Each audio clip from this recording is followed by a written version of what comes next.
જે નીચેની તરફ પાઇપ આવી છે એ છે અડધાની પાઇપ છે, અડધાનું બેન્ડ મારેલું છે. તો એમાં આપણે આ રીતે આ પોણાનો રેજો છે જે પાઇપ એ આપણે અડધાના બેન્ડમાં નાખવાની છે. તો કઈ રીતે આપણે જોઈન્ટ કરીશું? તો આપણે પહેલાં તો અડધાની પાઇપ લઈશું જે બેન્ડની અંદર સડી જાય છે આરામથી આ રીતે. તો હવે એને માપનો ટુકડો એટલો આ રીતનાથી કાપી નાખવાનો છે અને આ જે પોણાની પાઇપ છે એમાં આપણે અંદર જવા દેવાનો છે આ રીતે.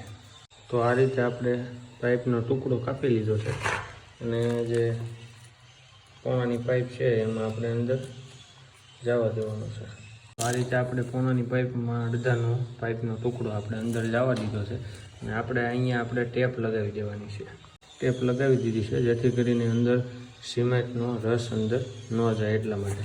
હવે જે આપણે જે અડધાનું બેન્ડ છે જે એની અંદર આપણે જે આ પોણાની પાઇપમાં અડધાનો કટકો નાખેલો છે એ આપણે એને જોઈન્ટ કરી દેવાનો છે આ રીતે. તો આ રીતે તમે જોઈ શકો છો અડધાના બેન્ડમાં પોણાનો જોઈન્ટ કરી વાળ્યો છે. તો મિત્રો આ રીતે અડધાના બેન્ડમાં પોણાનો જોઈન્ટ કરવાનો રહેશે. આવી રીતે આપણે જોઈન્ટ કરી અને આપણે ફ્લોરિંગમાં પાઇપ નાખી દીધી છે.